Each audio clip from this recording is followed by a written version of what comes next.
one sort of stuff. And bear with me here if you already know a little bit about it, but I sort of got Joel to help me out a bit too because he works in media. The only thing is that he works with bigger sort of companies. There's a bit more money Cop involved. that. Really. Yeah, So thanks, Matt. Yeah, cop that. Appreciate the love sorry, there, Matt. but he works with Disney, man. Like, Geez, way to put us down. but we sort of worked out a little bit of a way that we can do something maybe for like smaller business essentially. So you've got sort of on your left, you've got like the narrower market. So basically the clientele we work with. So heaps of stuff there, but I went for like the main things that we sort of focus on. So you got like female health, the weight loss, the neuro, and the cardiac. And then the broad is sort of like the people that we're targeting. So we're obviously going for like millennials and grandparents or like elderly population, but then they both sort of have males and females encompassed in that basically. So we sort of focus a little bit more on Meta because Meta is Insta and Facebook. I think that's it combined. I wouldn't even know. It's like the parent company, I guess, and he owns both of them. So essentially you do both of it the same, but you do it through Facebook for the most part. So I don't know if this is how you guys have sort of done it previously with your ads, but basically the way to do it is, have you ever done Facebook marketing? Yes. Yeah, you've done the paid ads and stuff like that. Yep. Okay, sweet. So he basically just ran me through how we would do it for our business. So tell me if you already know a bit about this, but essentially what you do is you go on there and then you put in your traffic and engagement. So that would be essentially just our target audience. So the people that are most likely to click through. So there's different options you can pick through. He told me to keep it a bit more broad, essentially. So traffic and engagement just means that we're going to get more people that click through and actually interact with the business. So that would be through your Facebook and Insta. And then putting like a lifetime budget as well. So depending on how much money you would want to spend on Facebook and Instagram ads, I sort of said to him that it would probably be all of the money you've kind of put towards marketing. So again, correct me if I'm wrong. And then this is basically just how to put it all out. So you've got the two different ad sets based on millennials and grandparents. So they would be your two different ad sets. And then that's sort of your broad audience. And then your performance goal is centered around them as well. And then essentially you're just scrolling through all of this. And then you've got your location, which would be here, Brimbank and Craigie. So then you would put those in, but the way to make it a little bit more specific, essentially when you put those in, you have the audience numbers on the side. So I think we worked out it was like 44,000 people would be looking at the post. So that's a lot. And then to make it a bit more specific, you just drop a pin into the exact spot. So like you would drop it on, does this make sense? Yeah, what's a performance goal? I'm curious. Is that like, yeah, what is it? The performance goal is like essentially just like you're putting the money in and then what do you kind of want to get out of it? Right. So how much revenue might you want to make off that ad if you had to predict, like, I'm going to spend $50 on this ad, but I want it to generate $1,000 in revenue, and you set that as a goal. Yeah. I've more interpreted to be honest, like I've never delved into it, so it's all new. Yeah. I interpreted the performance goal as like, yeah, what do you want out of it? So more inquiries, more messages, more people filling in a online form that's attached to the ad. Is that more so we look at it, or more from a dollars and numbers point of view? Sorry, actually, yeah, it's more what Matt's saying. So performance goal is where it comes in, like if they were booking appointments through the website or through like Facebook or Insta or whatever, then that would be your goal. Yeah, but because there's many things we can get people to do. We can get someone to call now, or we can get someone to fill in a form or message us. There's many different sort of like call to actions we can put out there. Yeah, no, that makes perfect sense.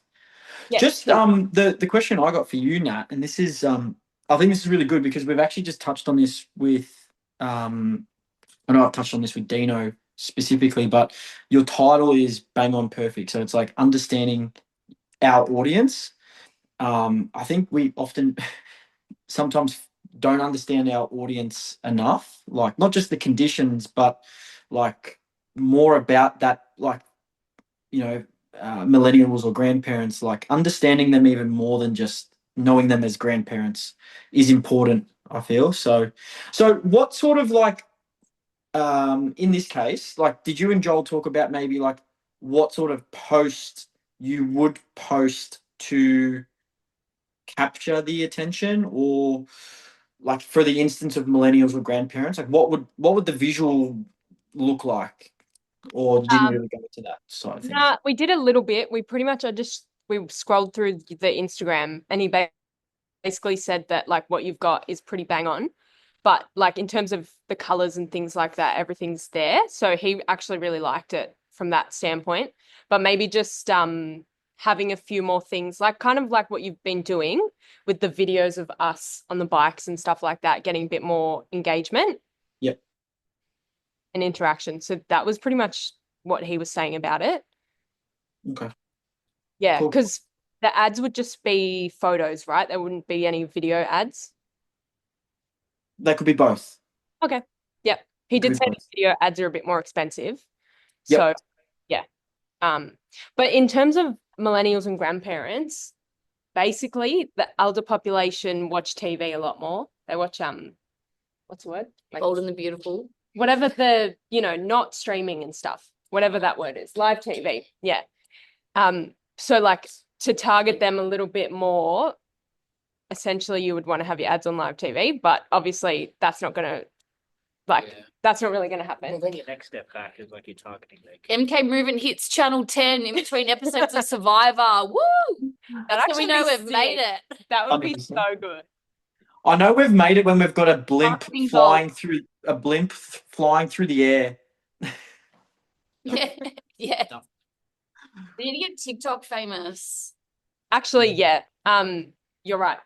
TikTok. Yeah. When am We I? need to make TikToks because think about like okay. So and millennials, they're on TikTok, they're on Instagram, they're not really on Facebook anymore, to be honest. So you got to target those two at the most because they're going to be on there all the time. They're going to be scrolling, engaging, things like that. Doom scrolling. Literally. So, and think about like if Brain rot. you wouldn't have to do a TikTok ad as such. He said don't do an ad because it's probably not worth it, but making more posts on TikTok, even like the one of us on the bike as a TikTok, you'd get a lot of engagement and interaction through that because It's imagine like super interesting, isn't stuff. it? Yeah. It's interesting because like you got to think about like where do our customers, where do they consume their content? And you're right, Nat. Like the reality is people, the millennials, they consume a lot of their content via TikTok and Instagram. That's just where they hang out and that's what they do. But like we have no visibility on that service at all because we just don't. So if we want to target them, it makes sense that we need to put it on a platform that they use more regularly. And you're right, like grandparents probably aren't going to be on TikTok. So there's no point putting grandparent related content on TikTok. Yeah. So I feel like right now we do a pretty average job at Instagram and a little bit on Facebook, but that's it. Like we don't really use TikTok, we don't use YouTube, we don't really advertise through LinkedIn, Twitter, all those different spaces. So yeah, that's been a good little wake up call. Yeah, well look, the only thing is with Insta as well, oh sorry, Instagram, you can do reels. So it's very similar to TikTok. So there's actually like but I don't know if you guys have seen, but there's like a button. Yeah, there's like a button you can click where it's just all reels and you just scroll through like TikTok. They're really similar. But TikTok's just easier because you can make a really, really short video that will get your engagement like that. And people have to scroll past it to get to something else, basically. If you don't, do you know what I mean? Like when they're doom scrolling. So it's definitely an option. Anyway, Can I So- just ask a question? Here uses who here has made reels or uses TikTok? I've made a reel, a singular with Andy, with Yep. a lot of M's help. Yep. Dean? We've actually got So does anyone here use TikTok? Nah. oh, like not to make videos, Yeah, but but like consuming content through there. yeah, I of consume course. content on TikTok. Okay, so you do watch Oh. stuff on TikTok. Yep. And Charlie, you do as well. Yeah. Okay, cool. This is cool because like you're saying going on that with your hand, mate? what you're saying that is we can create a That reel. moving hand. With Oh. your hand. We can create a reel on say Instagram and then repurpose that on the TikTok platform. Just copy the same thing straight onto it, right? Yeah. Cool. And then we can test and measure like how well that's taken up on both platforms. Exactly right. Yep. So the other thing he was saying was, like I've got at the bottom, basically doing your target ads and just put it on, like it doesn't have to be the full budget that you've got. Just doing like, even if it's like $100 or $200, do it for like a month. Yep. Because you can edit how long when it starts, when it ends. Yep. Do it for like a month and then see how much traction you get from that. Yep. Then you'll know it's like a sample basically. Yeah. So then you know if people are actually engaging with it and then you know how to adjust it, change it, you know. Yeah. Right. So which one of you guys are doing Insta content in the next couple of weeks? Or I can TikTok do it. Reels? Yeah. It makes sense. I reckon Dean would blow up on TikTok if we get him on there. I can take the photos and videos and stuff. I don't mind. Like I'd be happy to work all that side of it out, but someone has to be in it. Are you pretty confident like creating the reel? Not so much in a reel, but in a TikTok, yeah. Okay. Dance videos have you done? Be I honest. actually have not. They're all on my friend's account, so we're all good. I've still technically done it. I reckon Dean would be hilarious in one He of those would. dance videos. We'll put him up. We'll go in like a formation, and Dean will be up the front. What dance? So do we need to do like the MK movement? All the team do like a little 5-second dance move and crop it all together and post it. Let's do it. But honestly, like you see a lot of health clinics and things like that. They all do that sort of stuff. They keep up with the trends. Yep. Like as much as sometimes you look at it and you're like, oh, that's a little I'm bit. in agreement with Dino. I think it's all dust. Yeah, but imagine how much, like, I just think you'd get, especially the younger crowd, you'd get a lot more engagement because they'd look at it and they'd be like, they're cool. What do they do? And We're then they look here. into it. We're fun. Oh, I reckon it's it makes perfect sense. Yeah, 100%. I like the prospect of it. I think it just needs to be a little bit more. So Yeah. more frequent. Do you know yeah. what? It showcases our personality, that we're fun, easygoing, approachable. Exactly. I was literally chatting to Adam about sort of trying to get us all like a bit more of a strategic plan with our marketing, and like that is something we definitely need to showcase to our existing members and new potential members as well. Is like, you know, our personalities, how relatable we are, all that sort of stuff. And I was reading something recently that said people need to consume like 7 hours worth of your content, or typically this is when someone makes a purchasing decision, is they like consume up to 7 hours of your content in whatever form: TikTok reels, blog posts, short content on Instagram, long form content, before they become like a paying customer. So like the more we put out, the more people consume, and they will typically make a purchasing decision, hopefully. So yeah, cool. All right, sweet. That's a really good start. I think we'll maybe come up with a few ideas how we can all maybe interact with some clips and showcase our personality, like Challa said. And like I know we did some little interview things a couple of years ago with Challa and Dean, like meet the coaches. That really took off well, actually. So I don't know why we didn't That sort continue. of stuff. Yeah. Yeah, like I didn't know why we didn't continue it because it really did have the most likes and the most engagement and comments. But yeah, it's silly by us or silly by myself not to keep pushing it. But yeah, let's definitely look into it. Cool. And I'm happy to sort of work on the reels as well because Joel's really good at that stuff. So I'll just make him help me out with it. I'm home from work. Time to do some more work, buddy. Yeah, and make him sounds like forced. Like, yeah, no, you will help me out. No, literally, he will help me. We'll be fine. He can literally draw anything to a wall, but he cannot make a reel. My Adam. No, I figured. No, I also can't do that shit. You even own any power fucking- tools? Me? Yeah. I am the power tool. Oh god. Yeah, I am the power tool. I can't wait to see Adzi be out of his comfort zone with these videos. I fucking hate getting in front of a camera. I'm with Dino. I reckon it's all dust. It's shit. Well, we'll see what happens. Hey, I see. Maybe Dino and I could do guys. one being like first one to smile loses. Jesus. Well, Dean will win that one. Oh, did you see it? He smiled? You see that? Nah. It's too far away. Guys, zoom in. I want to see that. I want to see the smile.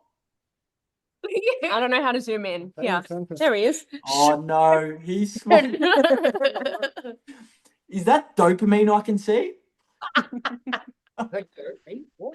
Wait, what? Goat meat. Goat meat. Anyway, back to Nats. Thank you. That's it for the marketing side of things. That's the most I could get out because, like, if he gave us any more, it's a bit. He'd be fined or he'd lose his job. Yeah. Yeah, it'd Yeah, be he'd a be bit out of the job. Yeah, Yeah. pretty. He'd, So- he'd come and work for a lesser company. I didn't say that. Pop that, business owner. Not as much as he should be. Okay, so He's still in marketing, and you know. Matt, how does he track his like the marketing stuff that he does for his work? Or like how does he like one of the things that we were talking about today was like planning. So instead of just throwing content out there, there's like having a bit more of a structured plan as to like, you know, if we're going to target I don't know, like Matt does a little bit of like testing with AFL juniors, like to have a bit more of a strategic push to say, right, like September, October, November, like have a little bit more then. Like how does he plan his marketing stuff around because he didn't is he in movies? Yeah, is that right? Yeah, movies and TV shows. Yeah. So how does he like plan or structure the marketing that goes before the TV or movie is launched? And then how is he tracking the success of whether that program is like successful from a marketing point of view, if that makes sense?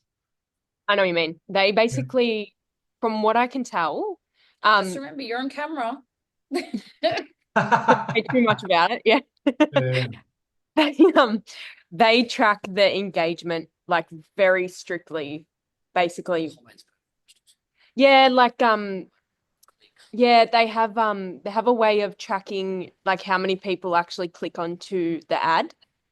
Mhm. So, you know, if it's like, for example, it's like a Disney Plus ad or whatever, they track that. Yeah, so Facebook ads will tell us all of that. Like Yep. how many people we've reached, how many people clicked on it. Yeah. If we have a video, how many seconds of the 50-second video they watched? Did they watch to the end? Did they watch 5 seconds worth? It all gives you intel as to whether it's been successful or not. So, ads, I think to answer your question, they're like Facebook have a pretty good analysis of the ad. It's just a matter of actually looking at the analysis regularly and seeing is it working or not. Like, What about like through Instagram and TikTok? Do they have something similar? Well, Instagram is connected to Facebook, so it'd be very Oh yeah, similar. sure. Yeah. What about That's the TikTok? meta. Sorry, what'd you say? What about TikTok? Do they have something similar? Well, Or is it just based on views? I think it's just based on views. Because TikTok, you wouldn't probably be putting an ad on there. That's too difficult. You'd just be making your videos and things like that, and then tracing it through. It's not really marketing, it's more like business promotion. Yeah, basically, it's business. Yeah, but For someone who doesn't know TikTok, you know a lot about it. Yeah. Can you guys see this? No. not really. No. Okay, Do it I'll later, just say. Matt. Yeah, that's all I right. rolled off the wall. I'll send you a screenshot. That was good, Nat. Cool. Thanks. All right. I was going to say something else, actually. Yeah, round 2, huh? I was going to say something else, but I forgot. Oh yeah, you said Pilates isn't for men. That's right. Let's get into that. I was just going to say, with the Facebook thing, he said just put it all on Facebook and literally just let Facebook do it for you.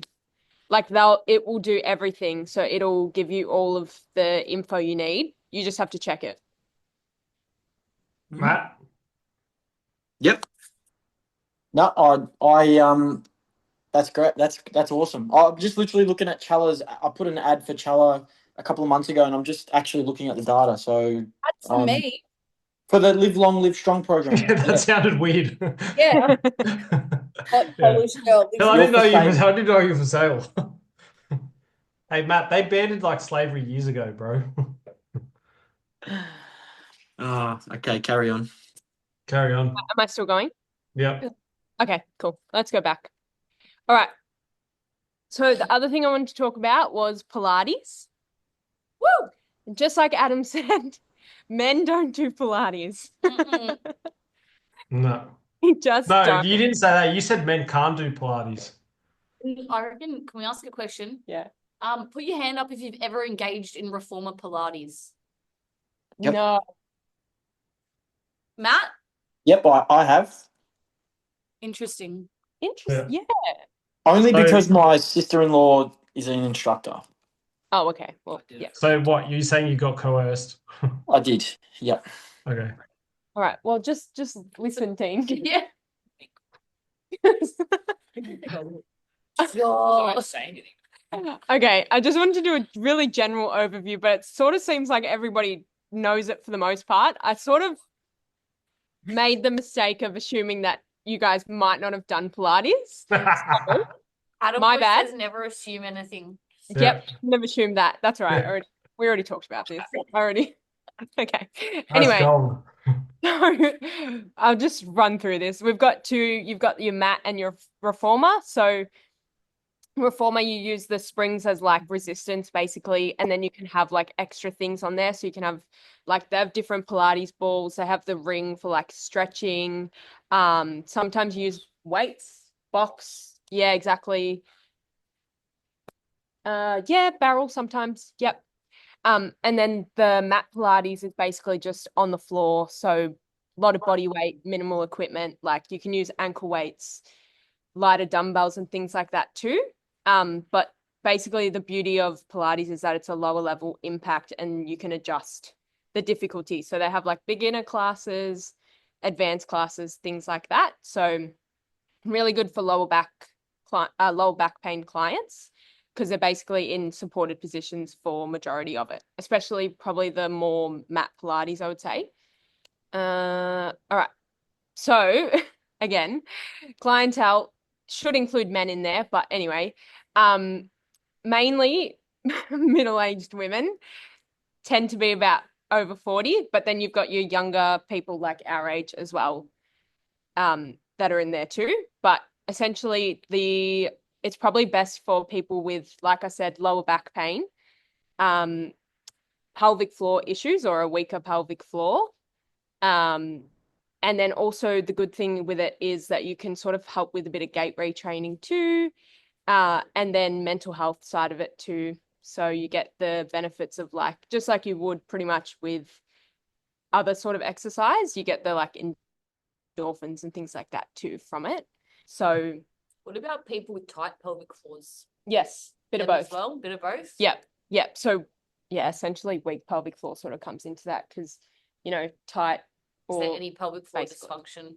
Yep. Yeah. Yep, pretty much. Cool. And then I've basically just put a little bit of a picture here. So the reasons why it sort of helps is like control, slower movements, your breathing as well really helps with that. So again, comes into the like mental health side of things as well. And then adds a bit of coordination, concentration side of it too. Sweet. Okay, kind of already touched on this a little bit, but basically improves core stability. I didn't put strength in there for a reason. Balance, posture, circulation, breathing, and then pelvic floor control, like you said, for men and women. And then for men, basically what I was trying to say was that they tend to overtrain a little bit in the gym. And then no, Adam reckons he'd be great. Yeah, I reckon I'd be all right. I'll just get bored at the fact of lying down all the time. Yeah. You're not lying down the whole time. That's what I said. It depends on instructors, the type of class, everything. It changes a lot. But basically, the majority of it is that, yeah, they tend to overtrain, create a bit of DOMS. So increases the mobility and the flexibility, but also can enhance sport performance because coordination, balance, even maybe a little bit of power in there. And then, like most exercise, reduces your risk of injury and reduces pain. All right. I found a bit of research as well. So Pilates is significantly effective for decreasing back and neck pain, and then a bit of knee OA and osteoporosis, but mainly in like older adults. So put 50 plus there. It's probably closer to like 60 and above. But it is for them, especially, it's just as effective in reducing pain as other sort of exercise. Again, helps with the lower limb, the balance, the walking, and confidence. So if you're improving your balance, reduce risk of falls, and you're going to be a bit more confident when you're walking as well. The flip side of it is that essentially Pilates doesn't really help with hypertrophy or building a bit of muscle, from what I can tell. Why? Pardon? Why? It's oh, sorry, I thought you were saying something.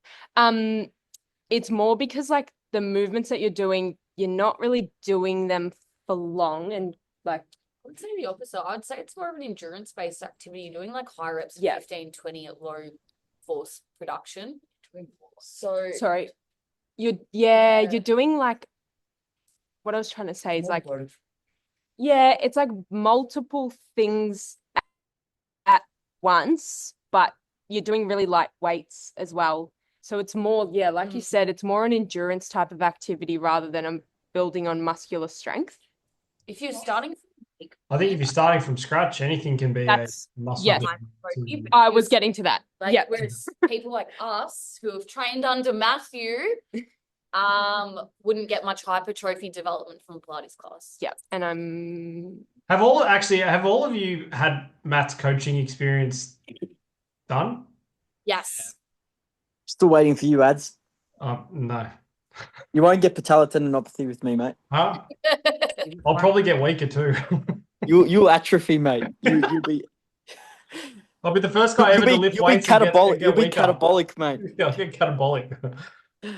Anyway, carry on. thank you.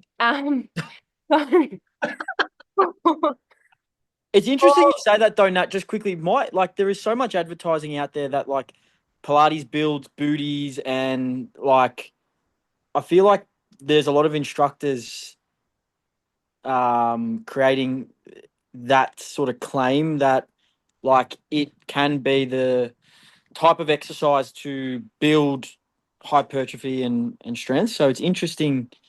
It's interesting. I think when you break it down, like the Pilates reform, like all you're doing is finding a different way to apply tension to the system. So again, like it doesn't matter if it's a barbell or a Pilates reformer. If it feels harder than what your normal is, you will slowly start to adapt. I think where the Pilates reformer has a limit compared to say like a barbell is that the Pilates reformer, once you get to the harder spring, is there another way of making that exercise harder outside of doing more volume? No. So that's the other caveat, right? Like from a strength training point of view or from a muscle building point of view, we know that if you can lift something more often, it's going to be beneficial. If you can lift something heavy, that's going to be beneficial. And then you can lift that thing more often that is heavy, that's also going to be beneficial.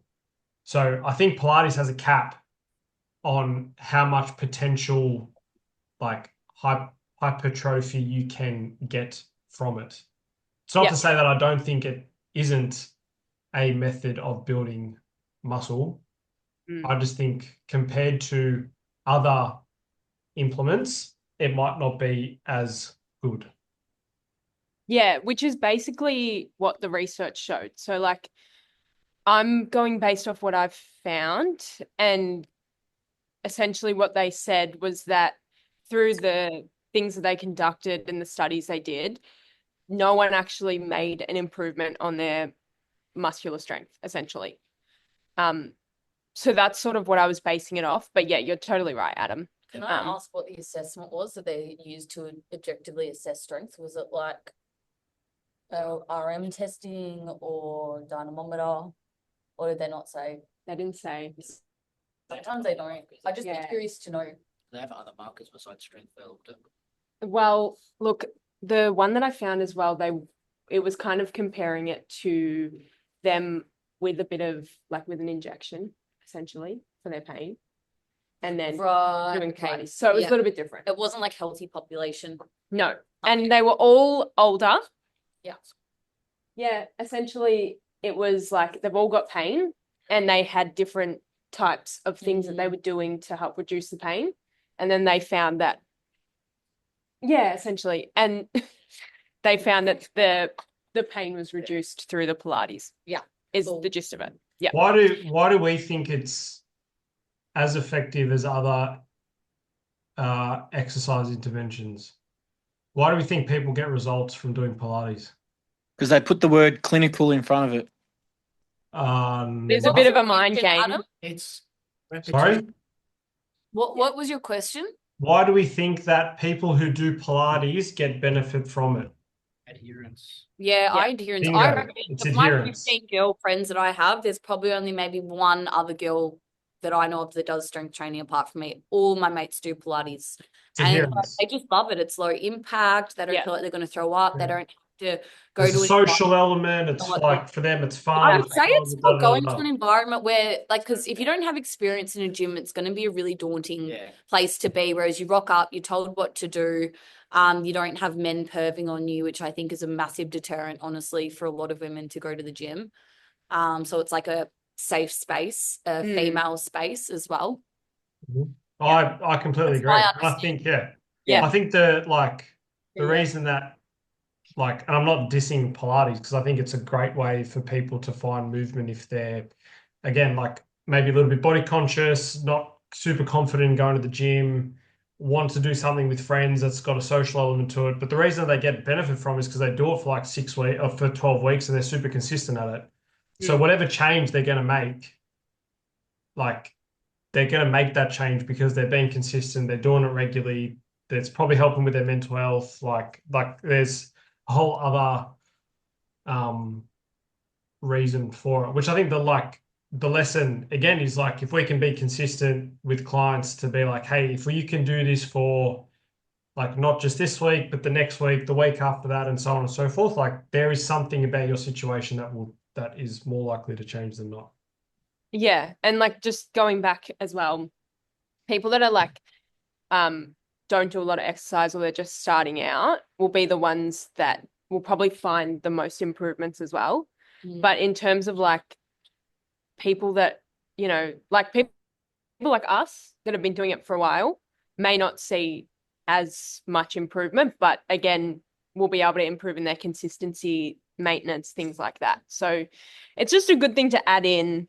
I also found that my balance actually did improve a lot. I don't know about you, and core stability as well. So those things combined, like I just found that I'm sort of testament to it as well. I had really poor balance. I would argue probably not stability. I'd say probably more like actual like motor. Trunk What is control. core stability, Nat? Yeah. I'd say it's more motor control because like you work out. Yeah, but it's motor yourself. control specific to the trunk region. It is. Because you have motor control throughout your whole body, but what region are we specifically talking about? Exactly. Because a lot of it is like working out where you are in space and knowing what actually is where you're supposed to be. It's a lot of like proprioceptive feedback. And Yeah. also coordinate. Which kind of What's comes to the balance side of it as well. Yeah. I got a question. What's core stability? Someone define it for me. I was talking more in terms of, like they just said as well, like where you are in space, I guess. Is But that like not more like proprioception then? it is proprioception, but it's more of a balance thing. So it was more that it wasn't, I didn't want to be, How well you can like maintain your pelvis and rib cage in line with each other, particularly like in some sort of open chain It's like trunk movement. control. Yeah, trunk control. yeah, Really. trunk control. And that's probably what I should have written because Mm. I was just trying to, yeah, I just didn't want to sort of emphasize the core strength side of it because, like we sort of said, it's not going to happen for everyone. So it was more that, yeah, like you said, bit of trunk control. So yeah, that side of it. Anyway, let's move on.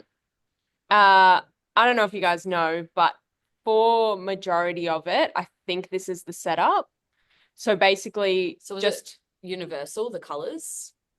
And the machine, but if Yeah. you go to most Okay. performers, they're pretty standard. so that's what I mean. So most of them kind of look like this. It changes every now and then. Sometimes there's no green, but for the most part, you've got yellow, blue, and the 2 reds. Generally, Yeah, there's usually 5 springs. There might be like 3 reds and like a blue and a yellow. I don't think I've seen a green anywhere, but green is essentially supposed to be the hardest. But just a rough guide here is like basically it goes up to about 30 kilos. So if you combine, They're big ranges. They're almost I know. like the same spring. So no, I think it was more because from what I found, yeah, total basically. So I think it was more like because you can do 2 springs at once, or you can like add different springs together as well. I think that's probably where it was going, as in it can add up to that. Right. As well, KX, the last time I went, they've upgraded all their beds now. So they've got like a top level and a bottom level for the springs, which I'd never seen before. It Yes, was I like forgot 2 about that yellow on the part. top, 1 red on the bottom. And I was like, Yeah. wait, what? And I was like, oh shit, there's a top and a bottom now. Yeah, you're so right. Yeah. I forgot about that part. Sometimes there's a bit of a double decker. So Mm. you've got 5 underneath and then 5 on top. So then that adds on top of it. So that's probably more like where this was coming from. Because I think it's the one on top is usually a bit lighter and the one at the bottom is heavier. I have no idea. I think that's how it goes. Yeah, you just reminded. Yeah. Give me I haven't- answers, I don't know. I'll be honest, I haven't used one in with the 2 on it in a while either. So it's usually more like that. But that's pretty much the gauge of where it's at. So the most you'd probably get is the 20 kilo roughly, but you wouldn't find a lot of people that actually use that, I don't think, because like we said, it's a lot of like lighter resistance, lighter movements, lower impact sort of thing. Oh, and then yeah, when the spring extends, you get more resistance, is the gist of it. Okay. Oh, cool. All right. You want to try some exercises? Oh, something's gonna help my back, please and thank you. Okay. So basically the summary that I had, and obviously this will change a little bit as well with your inputs and things too, but basically I'm trying to say that I think, especially with clients with lower back pain and pelvic floor issues, for the most part, I think Pilates or mat-based Pilates, like even just in the gym, would be really helpful. Sorry. Would be really helpful for clients that have those sort of things to be doing those pretty much like every day. Because I think they'll find a big improvement with it as well. And I kind of wish I found some research on that too, because that would have been really good to add in there. But also really good for men because, like we said, they don't tend to, and it comes with it, they kind of don't tend to work some of the muscle groups that Pilates targets. So like your adductors, Abductors. yeah, even abductors, very true. They're probably the main ones I would say, but essentially it's working more muscle groups, getting stronger in those areas. or getting a bit more endurance in those areas compared to what they might be doing at the gym. I wonder if there is more emphasis on us as females though to engage in more of these hip stabilization exercises just because we are childbearing, Yeah, definitely. potentially. Yeah. Oh yeah. Nat, do you know with with actually teaching it, do you need any? Can you just be sort of just your own experience teaching it, or do you need any qualifications to deliver it? No, They've you got need- like you need a qualification. Do you know what I find a joke, right? So if we're qualified EPs, but if we go and get a qualification in Pilates, we cannot teach clinical Pilates. Even though Oh yes, I've seen that we- somewhere. yeah, Stupid. we can't, because Yes. clinical Pilates it's not physio, but it's its own course. Mm. So there's regular Pilates and there's clinical Pilates. So if you want to teach clinical Pilates, you have to do the clinical Pilates course. Even though we have clinical understanding and then also combine that with a Pilates course, we still wouldn't be able to do clinical Pilates. So Well- if we wanted to hire out the reformer room at Brimbank or the mat Pilates room at Brimbank, and us or someone, say Nat, if you've got the knowledge, to run a class or to take a one-on-one in that space, you're saying that legally you can't,